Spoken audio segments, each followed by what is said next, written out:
আল্লাহ নবী বিদায় হজের ভাষণে, বিশ্ব নবীর জীবনের শেষ ভাষণে আল্লাহ নবী বলেছিলেন, ও আমার উম্মতেরা, আমি চলে যাচ্ছি, তোমাদের সাথে আমার আর মনে হয় দেখা হবে না, তবে আমি তোমাদের মাঝে কিছু কথা বলে যাই। আল্লাহ নবী অসংখ্য বাণী আল্লাহ নবী উচ্চারণ করলেন। তার ভিতরে অন্যতম কথা হলো, তারাকতু ফীকুম আমরাইন, আমি তোমাদের মাঝে দুটি জিনিস রেখে গেলাম, দুটি জিনিস আমি তোমাদের মাঝে রেখে যাচ্ছি। কে বলতেছেন? সবাই বলেন। আল্লাহর হাবিব জনাবে মুহাম্মদুর রাসূলুল্লাহ জীবনের শেষ ভাষণ। এরপরে আর আল্লাহর রাসূল কখনো সাহাবায়ে কেরামদের মাজলিসে আল্লাহ নবী উপস্থিত হতে পারেন নাই। শেষ মাজলিসে আল্লাহ নবী বললেন, ও আমার সাহাবীরা, ও আমার উম্মতেরা, আমি তোমাদের মাঝ থেকে বিদায় হয়ে যাব অতি শীঘ্রই, তবে আমি তোমাদের মাঝে দুটি জিনিস রেখে গেলাম। এই দুটা জিনিস যদি তোমরা যতক্ষণ পর্যন্ত মজবুত ভাবে তোমরা আঁকড়ে ধরতে পারবে, শক্তভাবে মজবুত ভাবে যতক্ষণ আঁকড়ে ধরতে পারবে, তোমাদেরকে কেউ বিপথগামী করতে পারবে না। কশিন কালো তোমাদেরকে দিনের রাস্তা থেকে তোমাদেরকে সরাতে পারবে না। তার ভিতরে এক নাম্বার হলো আল্লাহর কিতাব আল্লাহ। তোমরা খবরদার কোরআনের বাইরে যাও না, কোরআনের রাস্তার বাইরে কোনো পথ অনুসরণ করো না। আর তোমরা আর একটা জিনিস তোমরা অনুসরণ করবে, অসুন্নাতির রাসূলি, আমি নবী আমার আদর্শ, আমি যে পন্থা, যে তরিকা, যে আদর্শ তোমাদের মাঝে রেখে গেলাম, জীবনে আমার এই আদর্শ তোমরা ত্যাগ করো না। আমার ভাইরা, আল্লাহ নবী বলে যেতে পারতেন, আমি চলে যাচ্ছি, আমার আবু বকর রেখে গেলাম, আমার ওমর রেখে গেলাম, আমার সাহাবীদেরকে রেখে গেলাম, এই কথা বলেন নাই। আল্লাহ নবী বলেছেন, আমি চলে যাচ্ছি, তবে আমি তোমাদের মাঝে রেখে গেলাম কিতাব আল্লাহ এবং সুন্নাতে রাসূলুল্লাহ। আমি নবী আমার আদর্শ, আমি যা করেছি, মা আনা আলাইহি ওয়া আসহাবিহি, আমি এবং আমার যা করেছি এবং আমার সাথীরা যা করেছে, মা আতাকুমুর রাসূলু ফাখুযুহু ওয়া মা নাহাকুম আনহু ফান্তাহু, আমি আল্লাহর পক্ষ থেকে যা নিয়ে এসেছি এটা তোমরা গ্রহণ করো। ওয়া মা নাহাকুম, আর আমি তোমাদেরকে যা নিষেধ করেছি এই নিষেধাজ্ঞা থেকে তোমরা বিরত থাকো। এটাই হলো নবী মুহাম্মদুর রাসূলুল্লাহর আনুগত্যের মানদণ্ড। আমরা নবীকে শুধুমাত্র নামে ভালোবাসি, শুধুমাত্র নবী মুহাম্মদ রাসূলুল্লাহর নাম শুনলে আমরা শুধুমাত্র একটু শ্রদ্ধা করে, কিন্তু নবীর সে আদর্শ আমরা মানতে পারলাম না জীবনে। আমার নবীর আদর্শ ছিল আল্লাহ দেওয়া জীবন ব্যবস্থা, আল্লাহ দেওয়া দিনকে তার জমিনে বাস্তবায়ন করা, এটা ছিল নবীর জীবনের সর্বপ্রধান কাজ, প্রধান লক্ষ্য, প্রধান টার্গেট। আমার ভাইয়েরা, আমরা নবীকে তো ভালোবাসি সবাই, কথা বলেন ঠিক কিনা? কোরআনে কারিমে আল্লাহ রাব্বুল আলামিন তিনটি সূরার তিনটি জায়গায় আল্লাহ একই কথা বলেছেন। হুয়াল্লাযী আরসালা রাসূলাহু বিল হুদা ওয়া দীনিল হাক্কি লিইয়ুযহিরাহু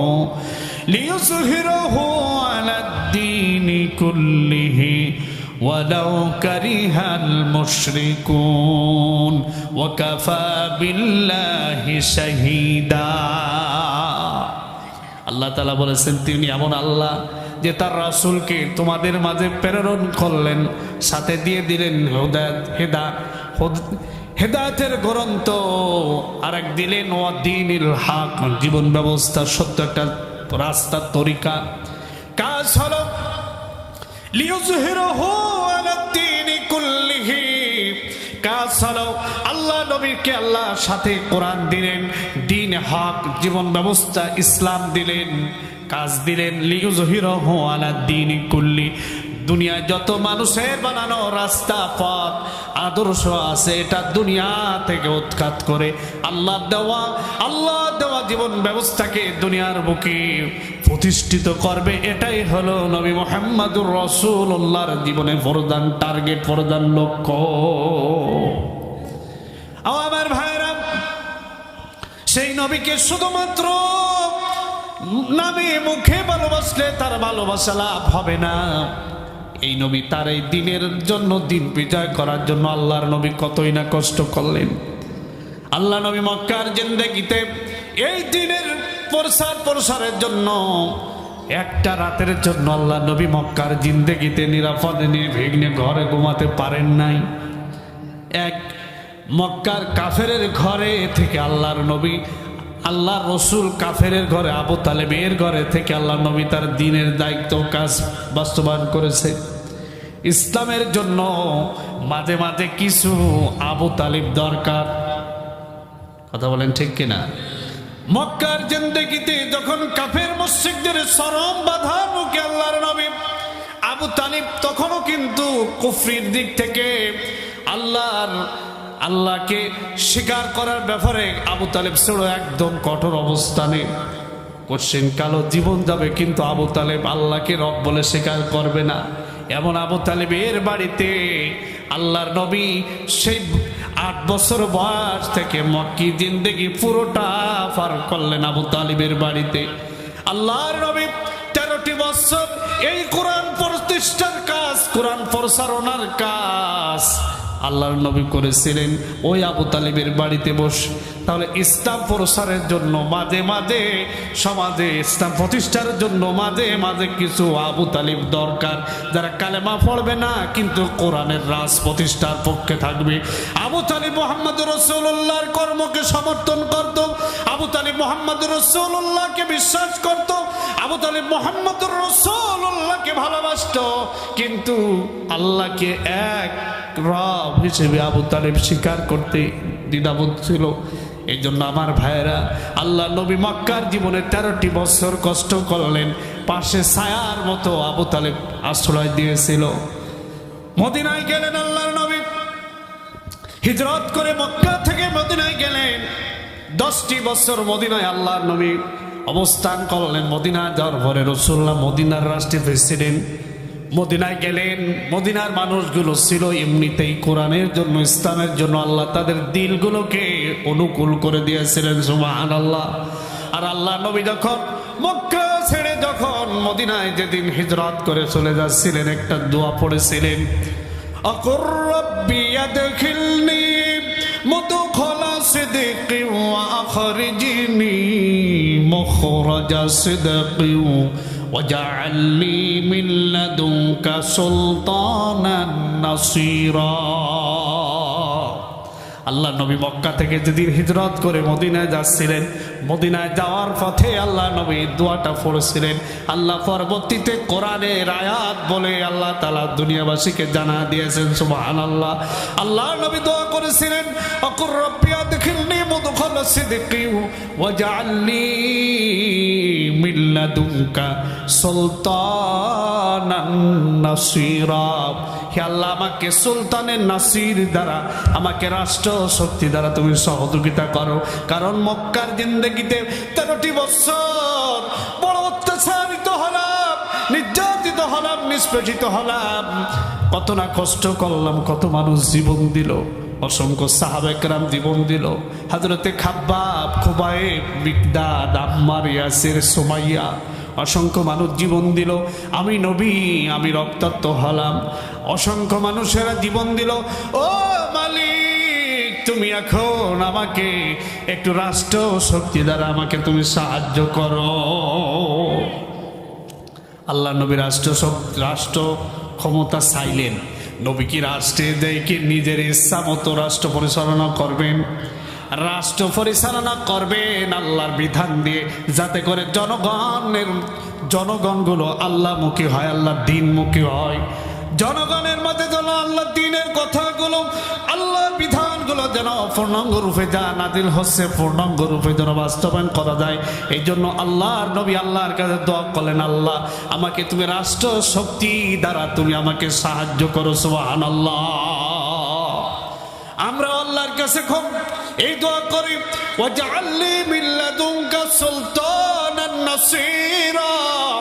ও মালিক, তুমি আমাদেরকে বাংলার জমিনে তুমি রাষ্ট্র শক্তি দিয়ে ইসলামকে সহযোগিতা করো। আল্লাহুম্মা আমিন বলবেন না? আল্লাহ তুমি জমিনে তুমি কোরআন দিয়ে যাতে জমিনটা পরিচালনা হয়, এই জন্য তুমি আমাদেরকে একটা বারের জন্য কোরআন ওয়ালাদেরকে তুমি ক্ষমতা দাও। এটা আমি মুনাওয়ার আমার দোয়া নয়, এটা আল্লাহর নবী মুহাম্মদুর রাসূলুল্লাহ মদিনার রাষ্ট্রের প্রেসিডেন্ট হওয়ার পূর্বে আল্লাহর নবী এই দোয়া করেছিলেন। বলুন সুবহানাল্লাহ। আমার ভাইরা, নবী মুহাম্মদুর রাসূলুল্লাহর লক্ষ্য ছিল দ্বীনের বিজয়। এই বিজয় অর্জন করার জন্য নবীজি মক্কা থেকে মদিনায় গেলেন। মদিনার মানুষের এমনিতেই ইসলামকে দ্বীনকে সহজে গ্রহণ করে নিল। আল্লাহ নবী মদিনায় প্রেসিডেন্ট, কিন্তু চক্রান্তকারীরা ওই পরাজিত শক্তিরা কিন্তু বসেছিল না। ওরা ইসলামকে মিটিয়ে দেওয়ার জন্য ইসলামের বিরুদ্ধে ইসলামী নেতৃবৃন্দদেরকে হত্যার জন্য তারা সারাক্ষণ তারা ষড়যন্ত্র করেছিল। বলুন নাউজুবিল্লাহ। সূরাত সূরার 13 নম্বর আয়াত। বিশ্বনবী মুহাম্মদুর রাসূলুল্লাহর পরে শুধুমাত্র এই দ্বীনকে আল্লাহ তাআলা সাফিয়ে দিয়েছেন, বর্তা দিয়েছেন এমনটি নয়। পৃথিবীর প্রথম শরিয়াত দিয়েছিলেন যে নূহ আলাইহিস সালাতু ওয়াস সালামের উপরে। এই নূহ আলাইহিস সালাম থেকে শুরু করে বিশ্বনবী মুহাম্মদুর রাসূলুল্লাহ পর্যন্ত সমস্ত রাসূলগণকে একই মর্মে একই নির্দেশনা আল্লাহ তাআলা দিয়েছিলেন, আনাকিমুদ্দীন ওয়া লা তাতাফাররাকু ফি। আমার দ্বীনকে, আমার দেওয়া জীবন ব্যবস্থাকে প্রতিষ্ঠা করো, এ ব্যাপারে তোমরা কেউ ইখতিলাফ করবে না। সূরাতুস সাফের আদলে যে কথা বলতেছিলাম, শুধুমাত্র বিশ্বনবীকে ভালোবাসলে, শুধুমাত্র মহব্বত করলেই পরকালীন জীবনে নাজাত মিলবে এমনটা নয়। আবু তালিবের মতন মানুষ সারা জীবন ভালোবেসেছিল রসুলকে, আদর্শ নিতে পারে নাই। রাসূলুল্লাহ সাল্লাল্লাহু আলাইহি ওয়াসাল্লামের আপন চাচা হওয়ার পরও জাহান্নামের আগুন থেকে তার মুক্তি মেলে নাই। কথা বলেন ঠিক কিনা? আল্লাহ জানিয়ে দিয়েছেন, ওয়ালাউ কানু উলি কুরবা মিন বাদি মা তাবায়্যানা লাহুম আন্নাহুম আসহাবাল জাহিম। যদি তোমার নিকটীয় হয়, ও নবী, তোমার যদি একান্ত কাছের মানুষ হয়, আল্লাহর দ্বীনকে বাদ দিয়ে, আল্লাহর দেওয়া জীবন ব্যবস্থা ইসলামকে বাদ দিয়ে যদি কুফরি মতবাদ, কুফরি আদর্শ, পৌত্তলিক ধর্ম, মানুষের বানানো কোন পথে যদি এই অবস্থায় মৃত্যুবরণ করে, তুমি নবীও তার আপনজন হওয়ার পরও যদি দোয়া করো, আমি আল্লাহ তাকে মাফ করব না। আবু তালিবের মৃত্যুর পরে আল্লাহ নবী খুব ব্যথিত হলেন। যে চাচার ঘরে সে 8 বছর বয়সে দাদা আব্দুল মুত্তালিবের ওফাতের পর থেকে আজ পর্যন্ত যে চাচার তত্ত্বাবধানে লালিত পালিত হলাম, যে চাচা মক্কার কঠিন দিনে আমাকে সহযোগিতা করল, ছায়ার মতন, ফিলারের মতন আমার পাশে দাঁড়িয়ে মক্কার কাফির মুশরিকদের চক্রান্তগুলো আমার চাচা প্রতিহত করলো, আজকে সেই চাচা বেঈমান হয়ে জাহান্নামে চলে গেল। বড় ব্যথিত, বড় কষ্ট হচ্ছেন আল্লাহর নবী। আল্লাহর নবী যখন দোয়া করতে গেলেন, আল্লাহ নিষেধাজ্ঞা জারি করে দিলেন। আল্লাহর নবীকে আল্লাহ সান্ত্বনা দিলেন। কোরআনে কারিমে সূরাতুল কাসাসের আয়াত নাযিল করে, ইন্নাকা লা তাহদি মান আহবাবতা ওয়ালাকিন্নাল্লাহা ইয়াহদি মান ইয়াশা। ও নবী, তুমি যার হেদায়েত পাওয়াটা, হেদায়েতের রাস্তায় আসাটা বড় পছন্দনীয় মনে করো, পছন্দনীয়। আমি আল্লাহ তাকে হেদায়েত দিব না। হেদায়েত কে পাবে? ওহুয়া আ'লামু বিল মুহতাদিন। হেদায়েতের মালিক আমি আল্লাহ, আমি যাকে চাই তাকে হেদায়েত দিয়ে ধন্য করে দিই। আমার ভাইরা,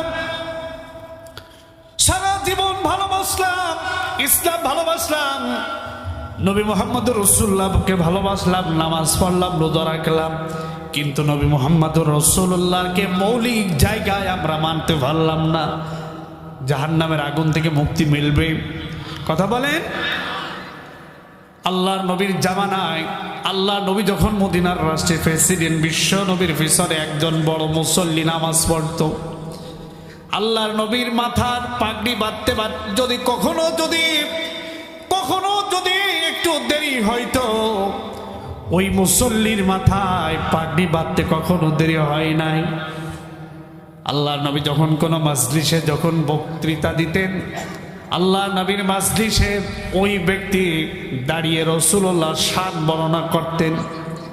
সেই ব্যক্তি আর কেউ নয়, তার নাম আল্লাহ রাব্বুল আলামিনের দেওয়া উপাধি রাইসুল মুনাফিকিন, মুনাফিকদের সর্দার আব্দুল্লাহ ইবনে উবাই ইবনে সুলুল। এমন ব্যক্তির নাম কি শুনেছেন কি শোনেন নাই?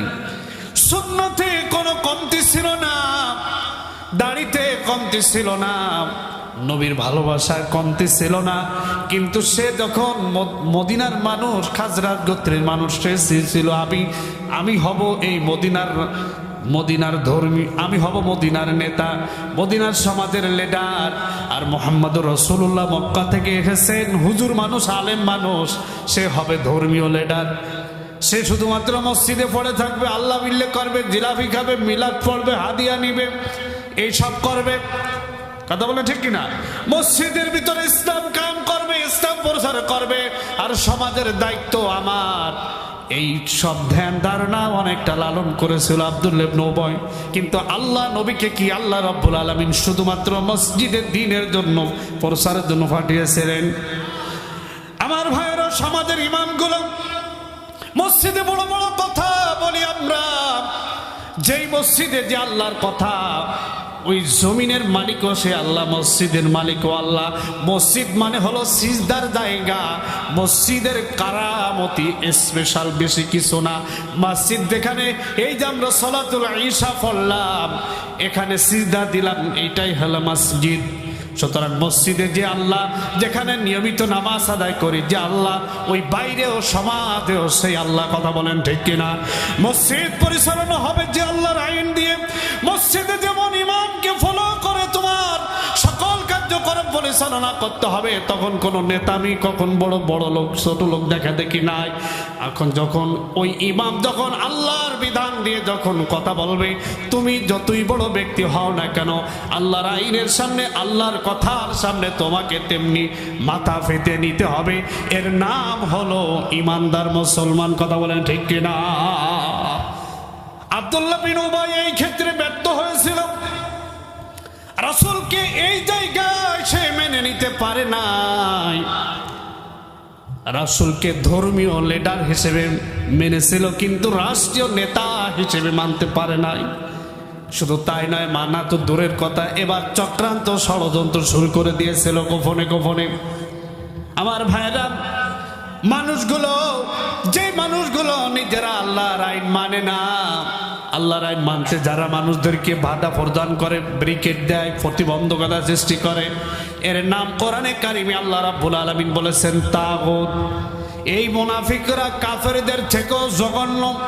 সমাজের এই আল্লাহ নবী মুহাম্মদুর রাসূলুল্লাহর জামানায় নামাজি ছিল, রোজাদার ছিল, হজকারী ছিল, যাকাত দাতা ছিল, কিন্তু আল্লাহর বিধান পালনের ক্ষেত্রে তাদের আপত্তি ছিল। আমি যে আয়াতে কারিমা তেলাওয়াত করেছিলাম, কাবুরা আলাল মুশরিকিন, ও নবী, এই কথা কাফেরদের কাছে বড় অপছন্দনীয় হবে। মা তাদউহুম ইলাইহি, তুমি যে ব্যাপারে তুমি তাদেরকে আহ্বান করতেছো। আমার ভাইয়েরা, এই দিনের বিজয়, দিন কায়েমের কথা, এটা কোনো দলীয় কথা নয়, এটা কোনো বংশ বংশীয় কথা নয়, এটা মুসলমান হিসেবে সার্বভৌমত্ব। আল্লাহকে যে রব মানে সেই ব্যক্তিকে কথা স্বীকার করতে হবে। কথা বলেন ঠিক কিনা? এই কথার যদি কারণ মনের ভিতরে, এই আলোচনা শোনার পরে যদি কারণ মনের ভিতরে কোনো রকমই যদি খটকা লাগে, যদি কোনো দ্বিধা হয়, যদি কোনো বাধা আসে মনে, বুঝতে হবে ও ভাই আপনি ইমানদারের কাতারে আপনার নাম যায় নাই। আল্লাহ কোরআনে কারিমে কোরআন নাজিল করে 3 শ্রেণীর মানুষের স্বভাব আল্লাহ রাব্বুল আলামিন বর্ণনা করে দিয়েছেন। কোরআনে বলেছেন মুমিনরা যখন কোরআন শোনে তখন তাদের ইমানের হালাত, ইমান বৃদ্ধি পায়। ওয়া ইযা তুলিয়াত আলাইহিম আয়াতুহু যাদাতুহুম ঈমান। আল্লাহু আকবার বলবেন না? আল্লাহ পাক বলেছেন ওয়াইজা তুলিয়াত আলাইহিম আয়াতুহু, যখন তাদের সামনে, ইমানদারের সামনে যখন তেলাওয়াত করা হয়, আমার এই কোরআন বর্ণনা করা হয়, কোরআনের আলোচনা করা হয়, যাদাতুহুম ঈমান, তখন তাদের ঈমানী শক্তি বৃদ্ধি হয়। বলুন সুবহানাল্লাহ। ঈমান আল্লাহর পরে, আল্লাহর আইন মানার ব্যাপারে, আল্লাহর বিধান মানার ব্যাপারে তাদের আস্থা, তাদের বিশ্বাস, তাদের ঈমানী শক্তি বৃদ্ধি হয়। বলুন সুবহানাল্লাহ। এখানে যদি আমরা ইমানদার হয়ে থাকি, যারা ইমানদার এই কোরআনের কথা শুনলেই তাদের ইমানের প্রশান্তি লাগতেছে, ইমান তাজা হচ্ছে। আলা বিযিকরিল্লাহ, আলা বিযিকরিল্লাহ তাতমাইন্নুল কুলুব। ইমানদারের সামনে আল্লাহর কোরআনের কথা, আল্লাহ জিকির করলে তাদের ইমানে প্রশান্তি পায়। বলো সুবহানাল্লাহ। তাহলে যাদের ইমানে প্রশান্তি লাগতেছে কোরআনের কথা শোনার পরে, তাদের ইমানগুলো হলো আল্লাহ রাব্বুল আলামিন যে ইমানদারের কথা কোরআনে বলেছেন, যে সংজ্ঞা দিয়েছেন, তারা হলো ওই শ্রেণীর মানুষ। বলুন সুবহানাল্লাহ। আর এক শ্রেণীর মানুষ আছে কোরআনে, ওরাও কোরআনের সরদার। ওয়াইদা কিলা লাহুম তাআলাউ ইলা মা আনজালাল্লাহু ওয়া ইলার রাসূল রাআইতাল মুনাফিকিনা ইয়াসুদ্দুনা আনকা সুদুদা। আল্লাহ বলেন ও নবী, এক শ্রেণীর মানুষ আছে, যখন তুমি তাদেরকে বলবা আসো আল্লাহ যা নাজিল করেছেন এটা মেনে নি, মা আনসালাল্লাহ, আল্লাহ যা নাজিল করেছে, ওয়া ইলার রাসূল, নবী মুহাম্মদুর রাসূলুল্লাহ যে পন্থা, যে পদ্ধতি, যে কর্ম পদ্ধতি অনুসরণ করেছে এটা আমরা মেনে নি। কে বলতেছেন এ কথা? সবাই বলেন। কাকে? নবী মুহাম্মদুর রাসূলুল্লাহকে বলতেছেন, ও নবী তুমি দেখবা এমন এক শ্রেণী মানুষ আছে, যখন তাদেরকে বলা হয় আসো আমরা আল্লাহর আইন মেনে নি, আল্লাহর বিধান মেনে নি, নবী মুহাম্মদুর রাসূলুল্লাহর পন্থা, তার পদঙ্ক আমরা অনুসরণ করি, আল্লাহ বলেছে নবী তুমি দেখবা রাআইতাল মুনাফিকিনা ইয়াসুদ্দুনা আনকা সুদুদা, একদল মানুষ তোমার মাঝে আছে, ওরা বিভিন্ন ওজোর আপত্তি, অজুহাত পেশ করে, ওরা ওই কাজ থেকে, ওই মাজলিস থেকে, ওই ময়দান থেকে তারা সুকৌশলে এড়া যায়।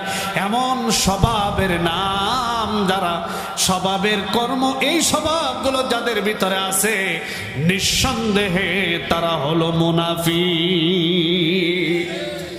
আর এই কোরআনের কথাগুলো যখন বলা হবে, আল্লাহ রাব্বুল আলামিন কোরআনে কারিমের ভিতরে জানিয়ে দিয়েছেন, এই কথাগুলো যখন বলা হবে তারা মনে মনে বলবে এই তো সব আমার বিপক্ষে করছে, সে আমার বিপক্ষে যাচ্ছে। যারা নিজের কথাগুলো, নিজের দুর্বলতাগুলোকে যারা গায়ে টেনে নেয় তারা হলো মুনাফিক। আল্লাহ পাক কোরআনে কারীমের ভিতরে বলেছেন ইয়াহদারুল মুনাফিকুনা আন তুনাজ্জালু আলাইহিম সূরা। মুনাফিকরা সব সময় একটা আতঙ্কের ভিতরে থাকতো, একটা ভয়ের ভিতরে থাকতো, একটা পেরেশানির ভিতরে থাকতো। আমরা যা যা মনে মনে ভাবি, আমরা যা যা অন্তরে লালন করি, এ কথাগুলো না জানি আল্লাহ পাক কখন কোরআনের আয়াত নাজিল করে না জানি এটা প্রকাশিত করে দেয়। এই শঙ্কা থাকে কি থাকে না অনেকের? এই ধরনের ব্যক্তি যারা আছে তারা হলো মুনাফিক। আমার ভাইরা, মুনাফিক হালাতে যদি কারোর মরণ হয়, বলেন তো সে পরকালে কি জান্নাতে যাবে? জান্নাতে যাবে? আমার ভাইরা, তাদের স্থান হবে জাহান্নামের একেবারে তলদেশে। ইন্নাল মুনাফিকিনা ফিদ দারকিল আসফালি মিনান নার। আল্লাহ পাক বলেছেন নিশ্চয়ই মুনাফিকদের জন্য তাদের অবস্থান হলো জাহান্নামের একেবারে তলদেশে। সুতরাং মুনাফিক হালাতে যদি জীবন যাপন করি, ওই জীবন যাপন করে লাভ নাই।